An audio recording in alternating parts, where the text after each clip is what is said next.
Hi, I'm Bill Rice with Kaleidico, and today in this video, I'm going to take you behind the scenes as I do some training with my team, and we're going to show you how I teach the basics of putting together an email strategy specifically around lead generation. And you're going to hear me talk a lot about determining the audience that you're going after, where you're actually getting the list from that you're going to actually market to, and the different ways those lists come about and the ways that you can account for the people that are inside of that list so that you're approaching them in a good way and you're having a good result and outcome from emailing those variety of different subscribers and the ways that they come about getting onto lists. And then ultimately, the whole goal with this video and the way that we put together strategies, since we are a lead generation agency, is how to increase the return on your advertising spend or the return on your investment for leads. So as leads come into you, or you acquire these leads, or you spend money to acquire these leads, you will be able to continue to get opportunities against those customers in that growing database of leads and opportunities over the next weeks, months, and even years by using these very simple but very specific different types of email strategies and campaigns. Again, come with us. We're going to go behind the scenes. You're going to see us training internally, and hopefully you get some value from that. Definitely hit the like button and subscribe if you enjoyed this video. So now to the video. So for this, I just want to, give us a broad overview so that when you guys are talking with clients or you're thinking about how to, generate leads, whenever you're talking with the client or whatever, your number one objective is like, how can I generate more leads for them and where can I get leads from? And a lot of times that means expanding the channel or taking the leads you're already producing and getting more out of them.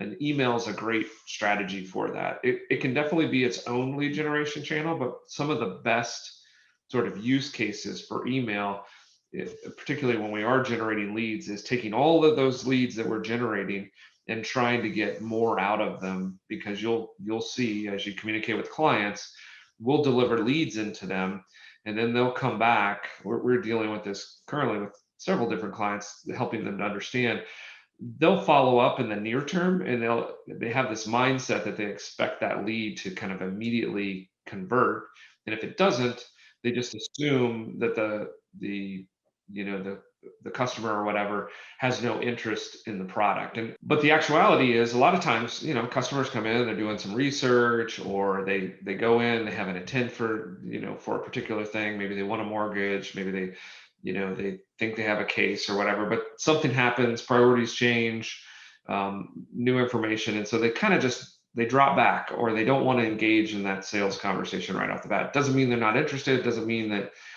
whatever their life circumstances and situations are won't make them a customer later. And so email is a really good way to kick in some automation and just go ahead and let salespeople do what salespeople are going to do, which 10 days later they've completely forgot about those leads, but have this automation kick in so that we're for the company constantly sort of keeping tuned into that. And then as that person reactivates, we're driving them back in to a landing page and create a lead again. And so so whatever we paid for before, whether it's PPC or content to get SEO, we're driving down that overall, actually driving up that return on investment, right? We're driving down the cost of that lead because we're getting all these free leads to offset this. And this is why, not to get, and again, I guess this is a good strategy discussion, but that's why we don't really like to do engagements where we're just using a single channel, because regardless of what that single channel is, you have a very high cost of acquisition, and you don't have anything driving that cost of acquisition down, because every single visit you're having to pay for one way or another, whether it's Google Ads or you're having to constantly feed it content. And again, email is a great way to do this remarketing. And then there's also other ways to do remarketing with Google Ads and Facebook ads and that sort of thing. But anyway, that's the overall sort of general context of email, is really thinking about ways that you can generate some leads with emails, or keep engaged with the leads that you've already got in a good way. So when you're thinking about email, there's a couple of different sort of common use cases or ways that you can create campaigns, and they all have sort of different roles. Probably the most popular is just the classic newsletter, where you just think about sending something out on a regular basis. Maybe it has a few blog posts or content in it, and you're just kind of feeding it out on a regular cadence and with some content. And then the clients will get that in their inbox. And I'm going to show you some things here, but this is kind of my newsletter inbox. I'll show you how to create one of these, because this is a great way for you guys to get tuned in to sort of how people are doing email.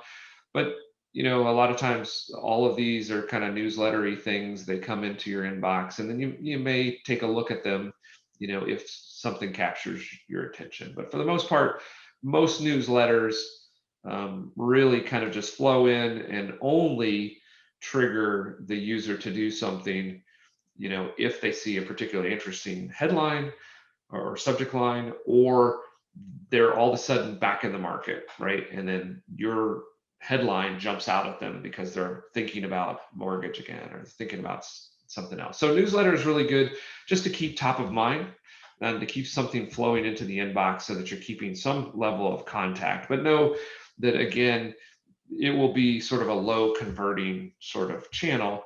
But it's definitely, and there's some parallels between sort of the newsletter and lead nurturing.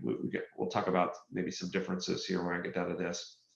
The other common, style of email is really the sales outreach. And this is probably something we need to be better at incorporating into our clients' overall sort of engagement with us. And that's when we deliver a lead, we're immediately sending email. There's other ways to do this, right? With text message, follow-up phone calls. All the salesperson is going to do is maybe make a phone call or two. But this sales outreach is actually creating a campaign, again, using automation, that as soon as that lead is taken and brought in and acquired, we start communicating with that client. And usually sales outreach, what's your objective here, whereas newsletters just kind of stay top of mind and trigger engagement if it becomes interesting or they become interested in that product again. Sales outreach, the primary objective is to drive a call or to get a scheduled appointment. So whenever you're building sales outreach emails, remember your primary objective when you send out those emails is to schedule an appointment or drive an inbound call. The lead follow-up in the context I just described is kind of, those are one and the same, right? And maybe I probably should have done lead follow-up first. So that I kind of described lead follow-up. Sales outreach is actually cold outreach. So this is in the context of you have a list and you're trying to go out to that list and you're trying to generate some level of interest. This is done a lot in business to business. We do it ourselves where we're cold outreaching to business people to try to get them interested in products. However, it can be used in the context of B2C, like we do in legal and mortgage and senior living. If you do have a list that and we'll talk about sort of different type of audiences here in a second, but if you've got a list that sort of where it came from is a little bit fuzzy for the client or in a gray area, or they've got some cold list, or maybe they bought some list, this is kind of the approach you'll need to do. So it has a little bit of a different approach. You're going to have to get into the inbox, get their attention in some interesting way.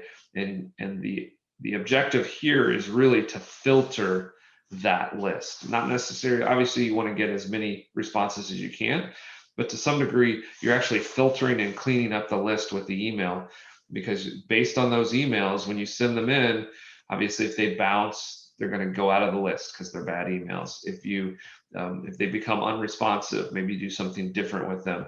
If they tell you, hey, I don't want to hear from you again, or unsubscribe, you'll literally be tightening and improving that list by just emailing it, because the people that are getting those emails are going to help you sort of sort them. They're going to self-identify whether or not they're interested or willing to sort of stay engaged with you on an email basis. Lead nurturing, it's kind of what it implies. You've got a lead. It's probably gone unresponsive, or it's not responding to phone calls. It's actually maybe not responding to your emails, or not sort of triggering that lead engagement. And so this kind of starts to look like the newsletter a little bit, where you're trying to figure out ways to just stay top of mind with them and nurture them along.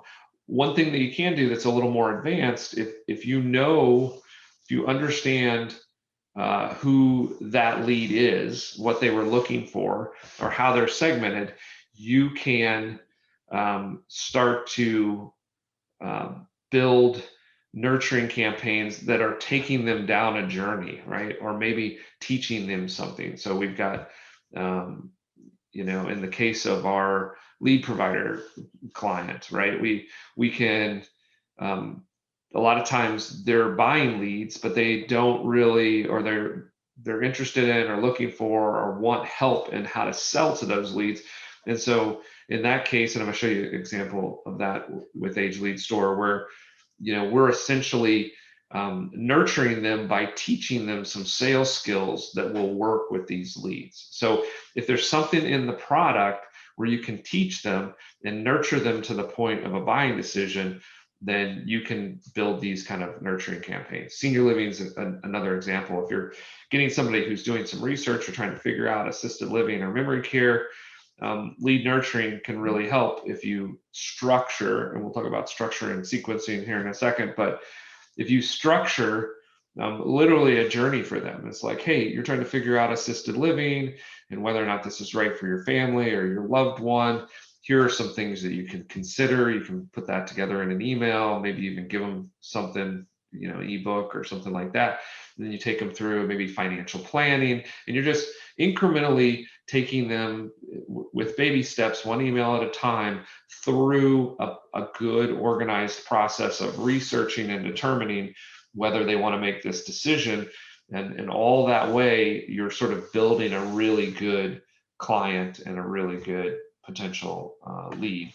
That gives you a little bit of a framework of just sort of thinking about like where you would inject, email marketing into the strategies of your clients. So overall, what we're trying to accomplish with the clients. Now I'm going to kind of break down building an email strategy. So once you say, hey, I think we should, to meet the objectives or to increase the leads that we're trying to deliver, or improve the quality of the leads, or improve the return on investment with the leads, we want to try an email strategy. So once you've made that decision, then you need to kind of go through the strategic process to figure out how to build that. So I'm going to take you through kind of the elements of building that strategy.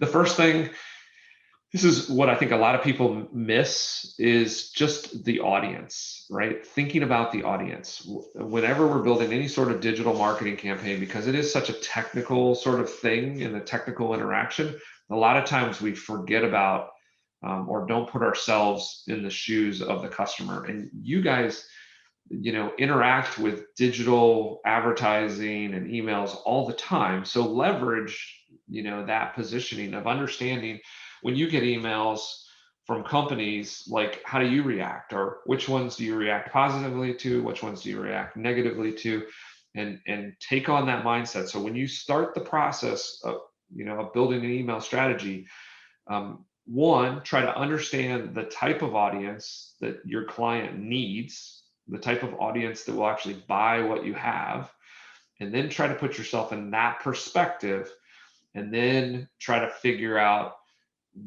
where those people are or how you get the list. Because again, email is a little bit odd in the sense that in order to start an email campaign, you have to have a whole bunch of email addresses, right? You have to have hundreds, even better, thousands of email addresses in order to even start the campaign. So a lot of times people will build an email strategy and they're like, oh, we're going to send out these emails, we're going to create this sequence, and we're going to write these emails that go in that sequence, and then we're going to send them out, on some sort of automated timetable or in response to certain triggers.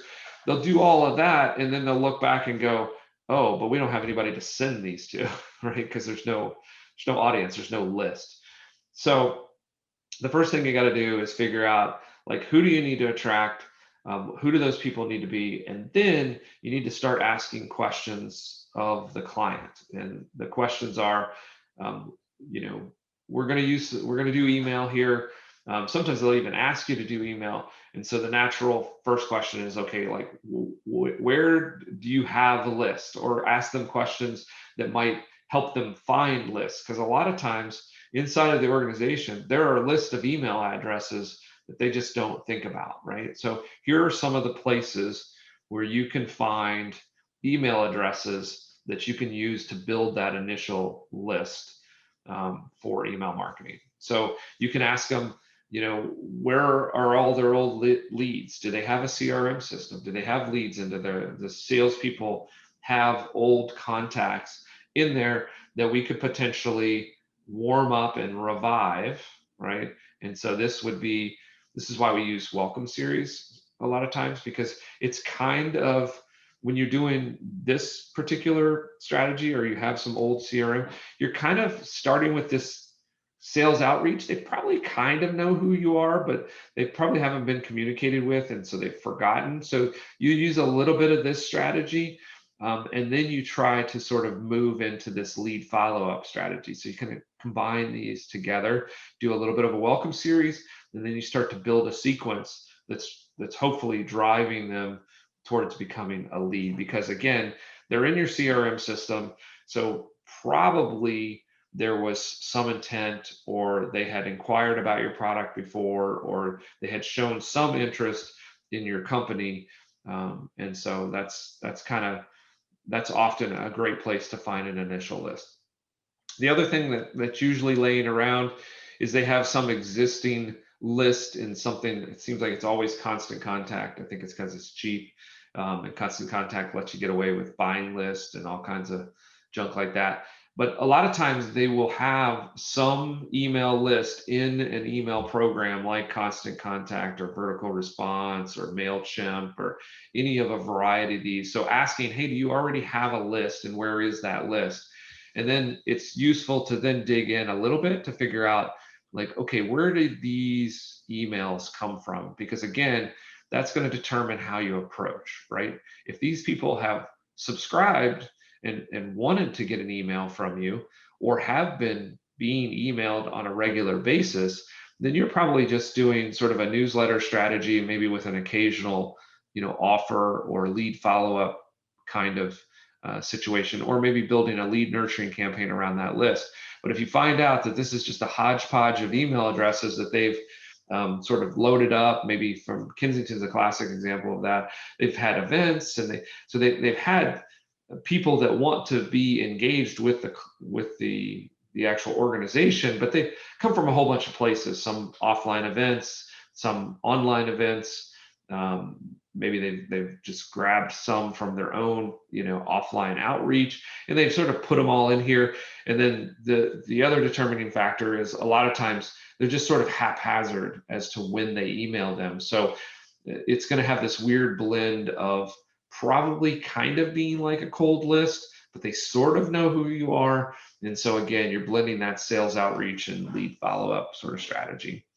The other situation is that they've truly, grabbed some list or purchased some list. This one definitely needs to be sort of carefully done in a good way, not too aggressive. Welcome series is really important. Acknowledging that they may not have heard about you is always a good technique when you're writing and building these. But a lot of times the client will have lists that probably didn't really opt into them. They've either bought it, or they've got it from somebody else, or they've acquired it. So there are ways to do this. The one thing that's probably most important here is, if these lists sit outside of a system, then it's going to drive how you actually email those out, right? So if you've got purchase list, or they've bought some list, or you're just not sure of the opt-in and the quality of that list, or how frequent it's been emailed before, if you get a lot of bounce rates or you get a lot of spam complaints or whatever, that can damage the platform itself, and or even have the platform kick you off or prevent you. So if you've got a list like this that sits outside of a system and has not been emailed inside of that CRM system or inside of Constant Contact or MailChimp or whatever they're using for email, if they are using an existing system, or you're going to implement maybe MailChimp for them, don't take these kind of lists and put them into a MailChimp or your CRM and use their own domain name, because they'll get blocked or you'll damage their domain, because there's a good chance that these kind of lists are going to have a high spam complaint, unsubscribe, and bounce rate, and that will damage the deliverability of whatever that service is. So there are services that we can use to do this kind of thing, and then you have to be very delicate about this. And so we're not going to get into the actual technical details of this, but this is when you use something like a Mailshake or some sort of, or even a CRM like Nutshell or whatever their CRM. You can do this with their own CRM as well, but you have to just sort of carefully drip out a little bit at a time and do this very judiciously and carefully so that you don't trigger those sort of negative consequences. But don't load them into, if you load them into MailChimp, you're going to get your account suspended and the client's account suspended. So if you've got kind of a sketchy list, so to speak, we should always have a conversation about the best way to kind of leverage that, especially if it's really big. We've run into this with some of our clients where they'll have, I've got 100,000 people to mail. If you bomb that out, you're going to cause all kinds of damage. So careful with those. The other thing in some of our financial services and stuff, it's a pretty good strategy that I've used. This kind of list sort of falls into this list that the type of list that we just talked about, in that they're a little bit cold, but purchasing age leads, right? So these age leads are a little bit different in that they're actually internet leads. They've opted in, and typically they've given their permission to be emailed, but they're older, right? And so these, you can create a strategy and you can buy these for cheap, right?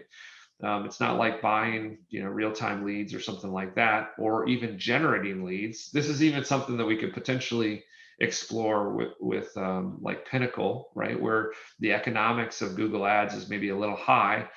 You can go and purchase age leads, the actual exact kind of lead type that you want, because they're an internet lead. They've shown intent. They've asked for information about a certain type of product. So we know what that is. You could purchase those, and then you can kind of treat them like old leads in your CRM. And in fact, that's the way we write those welcome series, where we say, hey, you went online and asked for information about, a refinance in such and such date, because these will have a date when they actually inquired, and just say, hey, I'm just following up and see if you're still interested in that.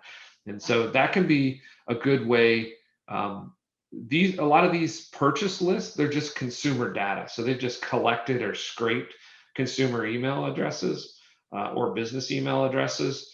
And so there's no knowledge or intent shown by that kind of customer on that list. But in the case of purchased leads, they actually went to a website, they filled out a web form, they said, yeah, I want you to contact me about a mortgage or about insurance or about. So if you're working with a client in those categories, purchasing some age leads and using that to seed and start your list can be a good strategy.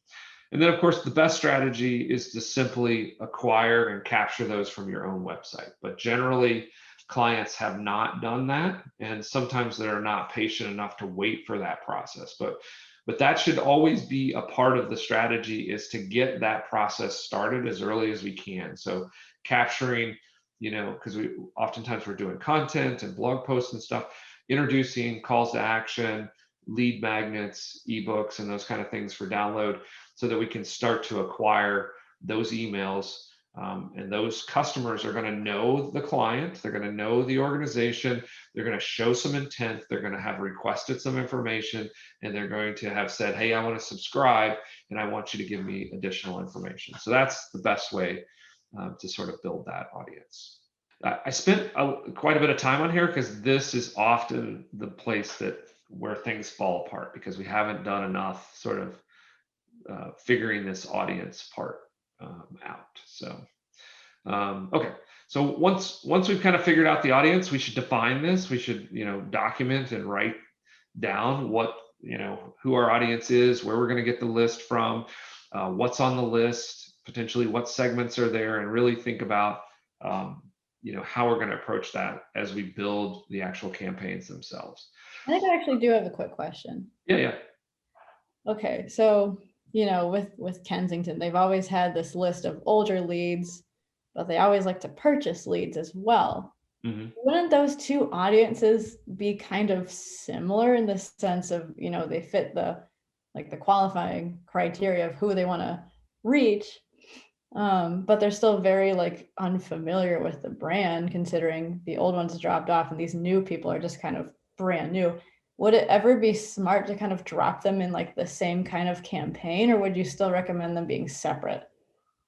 Yeah. Because they're similar but different. You know what I mean? Yeah, no, it's a great question. So what I would probably do in that case is, so we've got these old ones sitting in CRM that they've neglected, right, or have become unresponsive.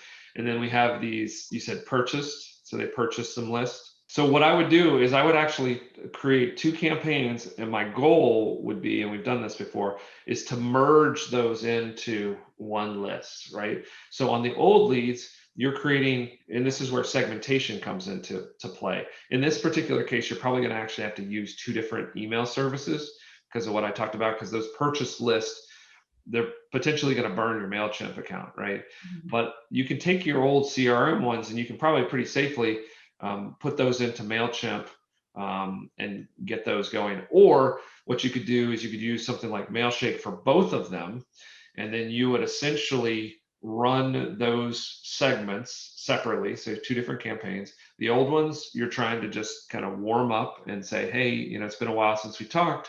Do you have any interest? Maybe do 2 or 3 sort of welcome series, because it won't take much. You're just trying to remind them of the brand so that they don't unsubscribe or they don't hit the spam complaint. But you can safely do that in Mailshake. So you're going to trickle those out. You're going to try to get those re-engaged. And I'll tell you what to do with those in a second. So you're going to run that campaign. The brand new list, you're going to run a cold outreach. You're going to sort of, tell them sort of, we've identified you as sort of being interested. Try to, to some degree, let them know why you're reaching out to them and make them feel good about the fact that, hey, you meet a category, or we think this is going to be helpful. So you're running a sort of a warm-up campaign to warm that list up to potentially knowing about your brand and being engaged with it. So our whole goal here is to get them to click through, to get them to open, and somehow engage with those emails. Now that one, I might run, 3, 5, 10 emails through Mailshake.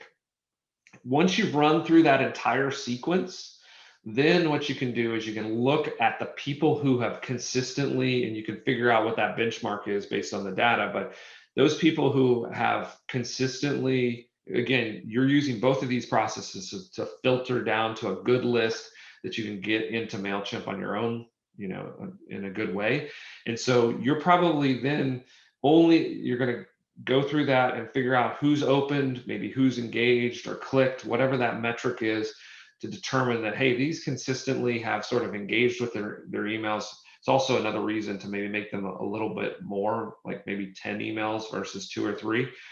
Figure out who those are, then export those who have been engaged with you, and then drop them into your normal lead nurturing or newsletter campaign, because those essentially you've essentially cleaned that list, and you can, because they've engaged with you, you should be able to safely drop those over to MailChimp.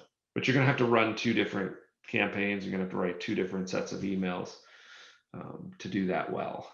And then you're going to lose a lot of emails, but you got to be comfortable with that. A lot of those emails won't. But you could continue to run them in Mailshake and just kind of run them out and have a longer sequence, maybe even reuse and repurpose some of the lead nurturing and run it out like a lead nurturing campaign. And then at some point, you get them into your main list once you've cleaned it. Yeah, those are great questions and scenarios, because that's the kind of stuff we're always dealing with, particularly with email. It's always messy, right? Because the email's often abused, and the customer list are often abused. So we have all these kind of weird things. Plus, people are really, it's funny because people hate spam, but clients will ask you to do things that are like spam, right? So we have to try to build the best experience we can with those raw materials. So let's jump to lead email capture and list growth. Again, this is something that we should think about more, and we should start, kind of as soon as we can, is when we're doing any sort of content in particular, because that's where it works best. A lot of times content isn't great at producing a lead, but it is great at potentially grabbing an email that can be nurtured into a lead. And so this is where lead magnets come into play. And you can just do a simple search on lead magnets to get all kinds of ideas for this. But essentially, what you're doing is you're figuring out a way to, within a blog post, and these are examples of lead magnets, but it also shows you kind of the calls to action. You can have pop-ups like this. I don't necessarily endorse that. Or you could have stuff that sits, sort of in the middle of the content that's relevant to the content, right? So if I write, something about sales inside of Age Lead Store, and then I offer them an ebook on, how to build your insurance book of business, right? Then because they were here for that kind of information, they're probably likely to give me an email so that they can download something they can carry away as a PDF, and they can maybe consume or spend some time on later. So that's super effective. It's just sort of grabbing that ebook. There are, other things that are interesting. We do progressive forms. You could do essentially a progressive form. Might give you a lead right out of the content, but it also, potentially will give you an email address. So you could, instead of actually getting them to, you could create a survey that maybe asks them something entirely different from a lead, but just tries to get them into the list and identify sort of what they're looking for, but they don't feel like they're being engaged by sales, right? You're just trying to say, what kind of mortgage or what kind of things are you figuring out? So there may be a way to use sort of a quiz or a survey to capture that email and actually get some more information for segmentation. But a lot of times the content is the best way, right? You can download a guide. You can potentially even do, this is something we're going to do for Age Leads. You can encourage them to get on an email course and say, hey, we're going to do, I'm writing one right now for how to write sales scripts, right? And we're going to create an email course where I'm going to send them 10 emails over 10 weeks. It's basically a welcome series, but I'm going to teach them how to write scripts, which is a hot topic. And I'll show you how I kind of came to settle on that as being sort of the acquisition technique or topic. But we're essentially giving them a 10-week welcome email, and then we're going to dump them into the main list, and they're going to continue to get content and hopefully buy Age Leads, right? But so you could sign them up for an email driven course. So they're opting in for that email, and then the initial emails you're sending them are highly valuable. So they'll actually get into a habit of, once a week looking for that email and looking for those sales tips. Sort of bonuses or what they sometimes call content upgrades. So maybe you're talking about a technique or an approach or something, and you give them a checklist to download. This is great for like senior living. Like, oh, I'm trying to figure out my finances. Maybe we download a checklist that helps them pull together all the information they need, or maybe shows them how to do a calculation or the calculations to figure out whether or not this is going to be affordable. Like I said, checklists are a great one. Workbooks, this could be another one, on the financial topic for, affording assisted living or memory care. Maybe we create a workbook that allows them to literally, put in their numbers and think through sort of how to build that financial picture. Case studies, hey, this is great for, maybe even some of our hard money. We're like, hey, here's some different sort of investor scenarios and how hard money, loans can help you accomplish some of these certain things. Webinars are great. You know, if you've got a client that will actually host a webinar, every time they subscribe to the webinar, you're getting all those email addresses. And so that's another way. A lot of times people will sign up for webinars. And the funny thing is, a lot of them won't actually come. They're there just to get the video replay, right? But it's okay. You've got their email. You're going to get them that video replay. You're going to be able to tell them about future webinars. You're going to be, so this is a great way to nurture a lead because there's some interest. And again, this is something you could do, you know, with mortgage or law firms, and just get them to do a webinar to kind of help them with whatever they're trying to figure out. Cheat sheets, guest posts. Anyway, you can look through a bunch of these, and there's all kinds of ideas and what they look like on the page. You know, a lot of times they're really simple, give you some image as to kind of what you're getting and the information that you're asking for. So all kinds of examples here. Here's kind of the simplest, right? Is something sort of like that. Again, you'll see similar things. This is interesting. I've done this with Age Lead Store, a spreadsheet to sort of an ROI calculator, and people download and grab that. So you can think about anything you can kind of quickly whip up. It doesn't have to be fancy either. You can just, a lot of these, depending on who the client is, you can just build them in Google Docs and output it as a PDF, and then hook it up to Gravity Forms, and you're good to go, right? And you're starting to acquire emails. And we can build these into like Gutenberg blocks and stuff so that they're easy to insert into the content. Okay, next thing, structuring and sequencing. So once you're kind of capturing the emails, you know where the list is, then you got to figure out like, how do I organize this and automate it? And so one of the best ways here is one that we've kind of done for mortgage. So in this particular one, we're essentially this category, right, of lead follow-up, but we've also got a nurturing campaign here. So one of the things that I like to do, and you can do this, you know, in a Google Doc, you can do this in a spreadsheet. Spreadsheet's kind of nice because you can kind of build things out, right? You can actually kind of visually see how this stuff will go out. But at this kind of this top level, you're defining the journey, right?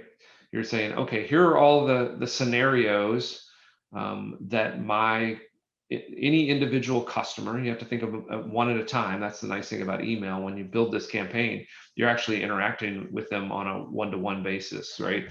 So think about like all of the different scenarios they can kind of drop into, right? So if we follow this journey down through here, essentially what we're saying is, hey, we just generated an email. We want to immediately send out an email to tell them, hey, we got your lead, right? And I'm going to be reaching out to you. And this is what's going to happen next. It's only going to take 15 minutes. I'm going to reach out to you. A lot of times I like to use PS. We'll go into sort of writing the email in a second, but this will give you a flow for how you're setting up the sequence. Is try to figure out a way to maybe get them back to the website again, because that'll trigger your remarketing for Facebook and Google ads and stuff like that, if you can kind of drive them back there. There could be a situation after you send this, obviously they're going to make some phone calls, maybe they're going to do some text messages. It's okay to sort of document that in here. So some of those leads will fall into this no contact category, right? So they won't be responsive. They won't answer your phone calls. So what do you do with those? Most salespeople just let them go. But what we're going to do is we're going to build a sequence that says, while they're in this no contact status where we're not able to get them, we're going to start dripping emails on them on a regular basis. And the cadence here, because we're doing lead follow-up, is a little more frequent than you would like a newsletter, right? So you're going to talk to them maybe initially once or twice a day, and then you're going to go every 2 or 3 days. And then you may start to extend this out. And you're going to do this for a while, right? So you're going to, again, you don't know why they contacted you or what stage they are in the buying process. So that no contact, if they're non-responsive to you, you're going to go ahead and talk to them for the next 30 days. And then ultimately, you'll move them over into the lead nurturing campaign, because you essentially, the philosophy should be that you talk to them until they don't want to be talked to anymore, right? Because if they're not responding to you, you're not getting any sort of feedback. So this is why an unsubscribe is good, because you know that they don't want to communicate with you anymore. right? So you want to, this process is a process of constantly filtering and cleaning the list, right?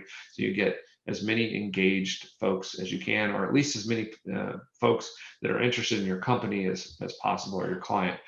There are going to be some of these where you're actually going to have a phone call with them. You're going to contact them. So they're in a contacted state.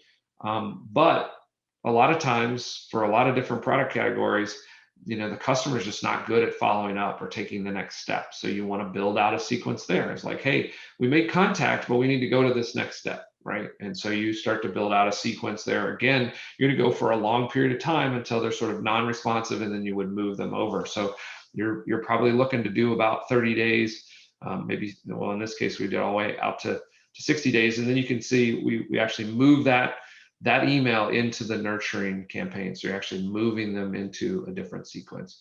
Other scenarios, bad phone number on leads. A lot of times they don't want to be called. They'll give you a bad phone number, but the email works, right? Because they wanted something from you. They just don't want a sales call, right? So this is a pretty common scenario.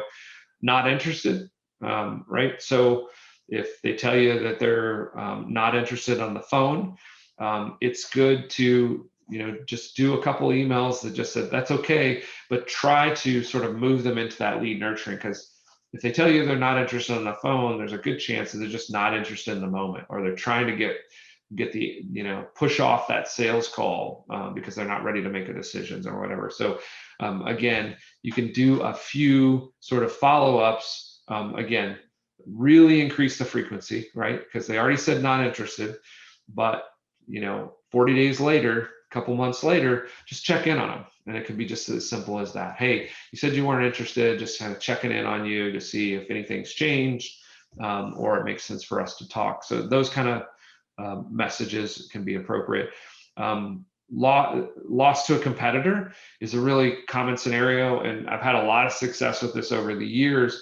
If a lead goes into the salesperson says, hey, they went with a competitor, or we lost to a competitor, a lot of times they'll just abandon them. They'll just assume that the competitor is going to do a good job and they're going to win the deal.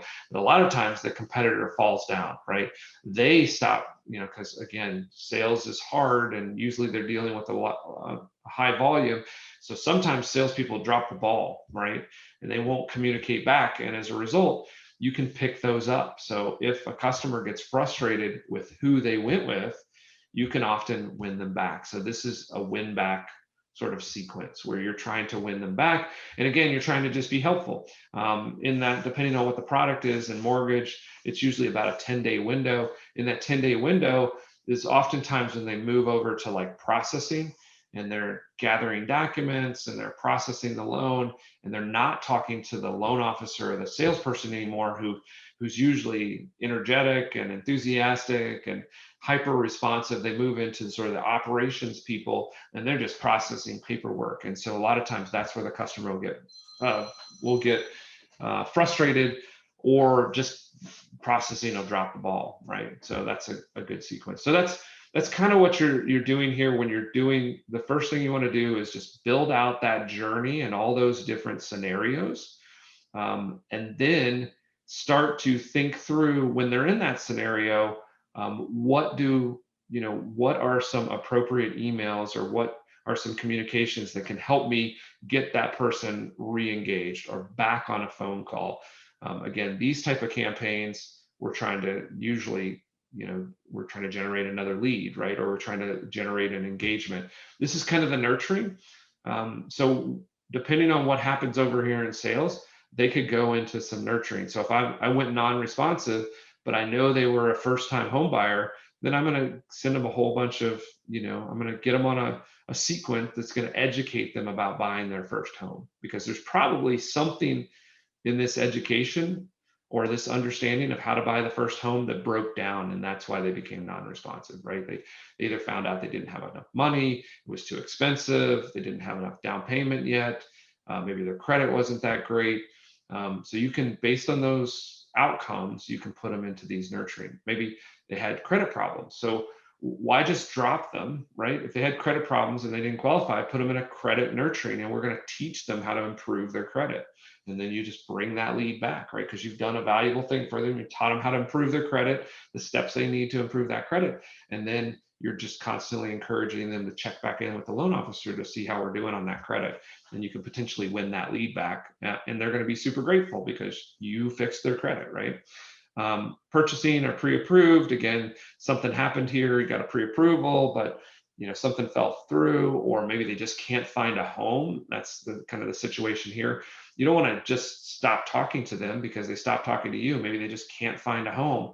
You want to, constantly trying to be helpful and provide some information so that when they do find that home, they won't go out and get another lender, which is a lot of what's going on in the market right now. They lost track of who the lender was because the loan officer stopped communicating with them. The realtor still stayed intact, in conversation. So the realtor is like, oh, we'll just use my loan officer, it'll be easier, right? And they lose that lead. Another scenario, refinancing. A lot of times refinancing is a timing thing.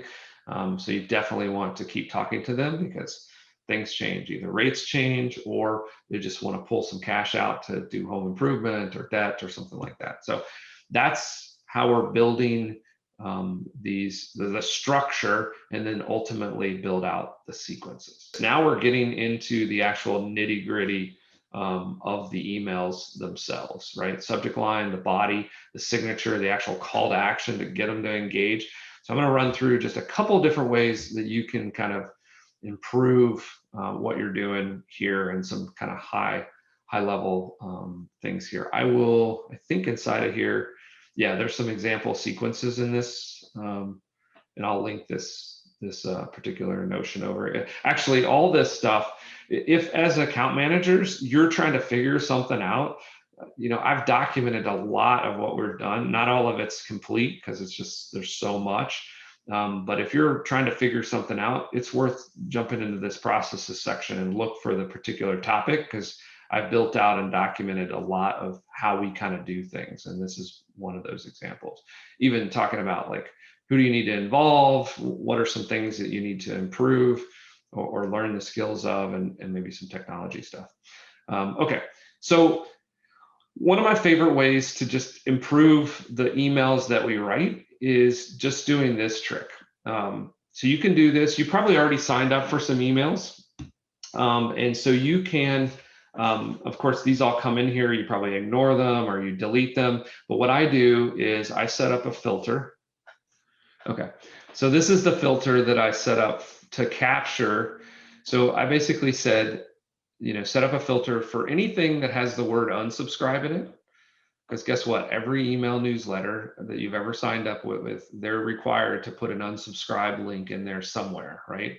So if you say, hey, find any emails that have unsubscribe in them and filter them off, or label them and filter them off, then you can take all of your newsletters that you signed up for, or you can sign up for more that you think are interesting and you want to see how they're doing things.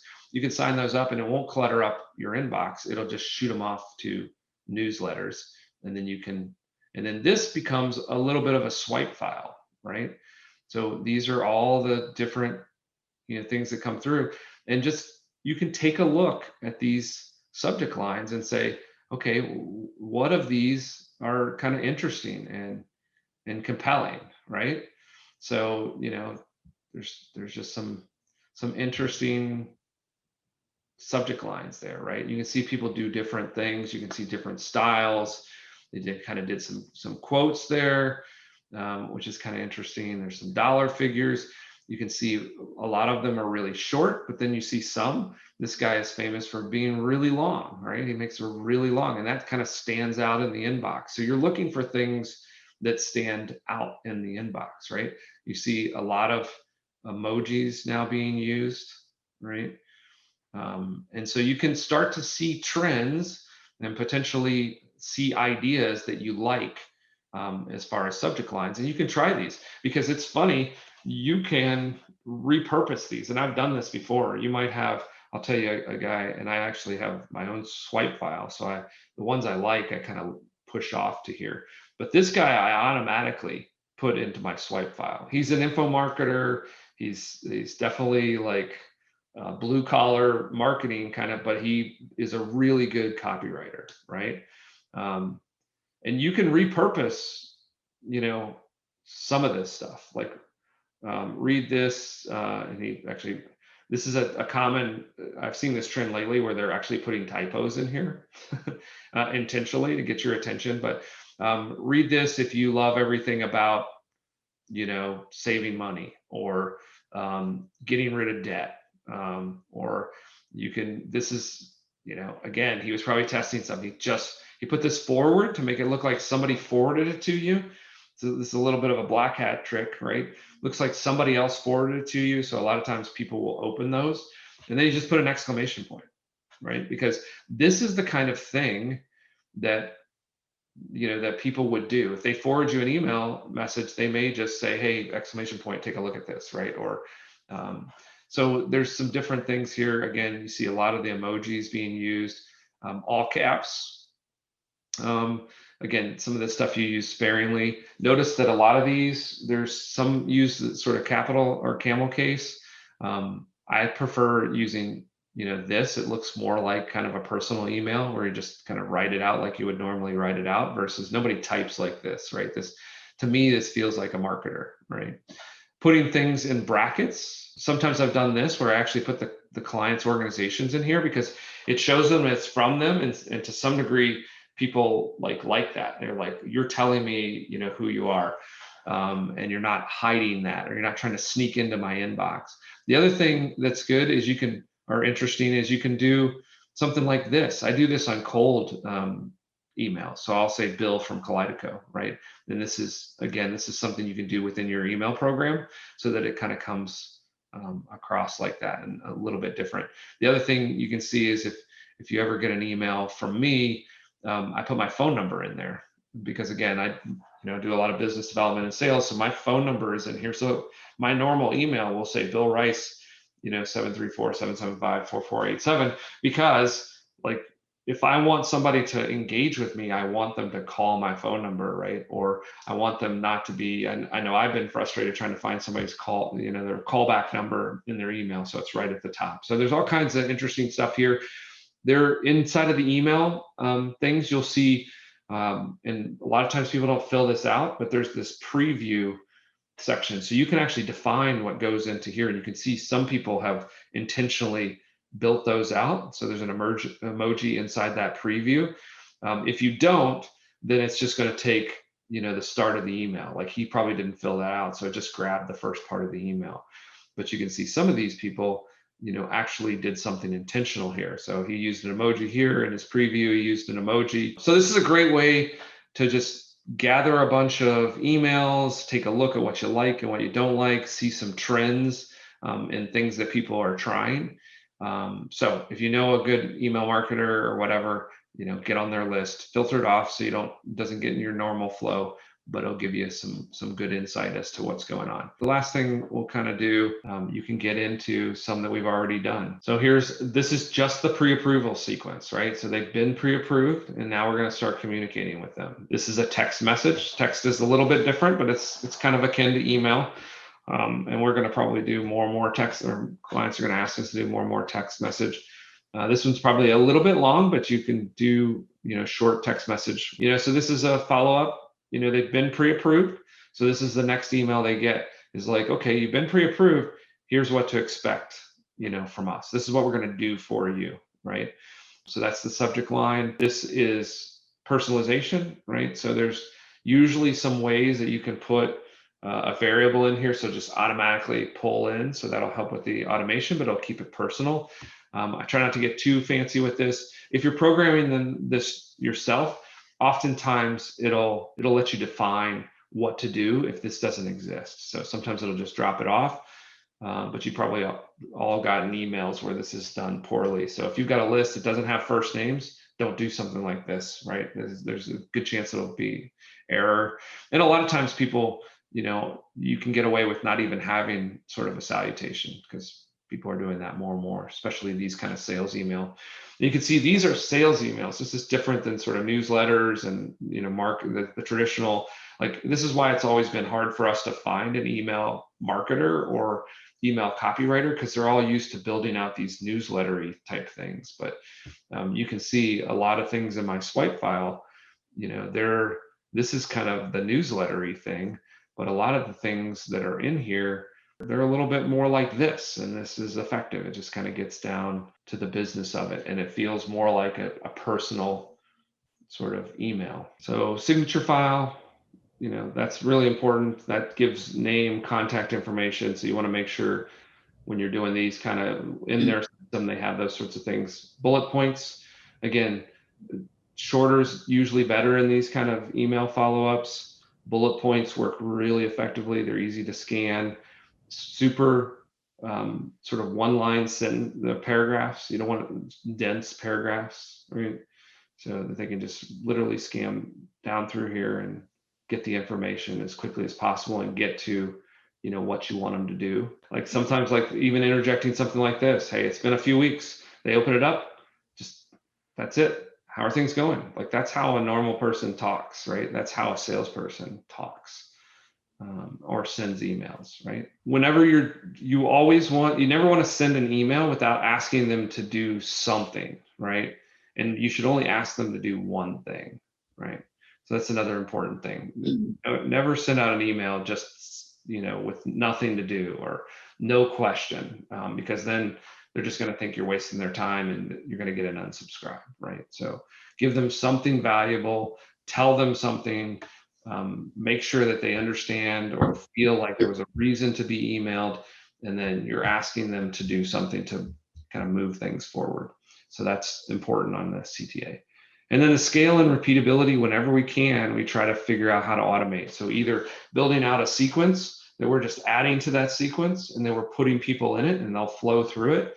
It's kind of what we've done here.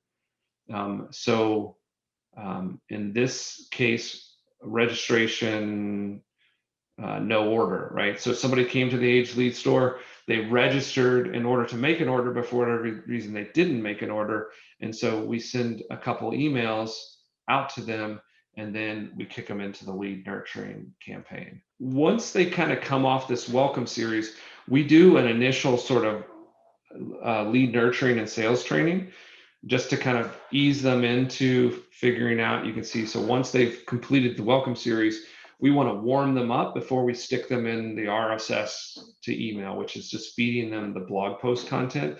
But when I was trying to figure out what kind of email course would people potentially subscribe to and be interested in this kind of 3, how to get started with emails, or how to get started with age leads, I said, okay, how can you get insurance? Because a lot of these people are insurance. So that had like a 28% open rate, 2.8% click. So that, only a few people were interested enough to go forward. But the actual sales content, using open-ended questions to propel sales, this is kind of a sales scripting topic. Look at this, it's 28%. The open rate's about the same, but there's an 8.3% click-through rate. So they wanted that information. They wanted to get that information, right? So that's why I'm doing the sales scripting. So once you start building these sequences, you can start to detect the topics that they're most interested in, or that will get them engaged. All right, that's our time. Questions?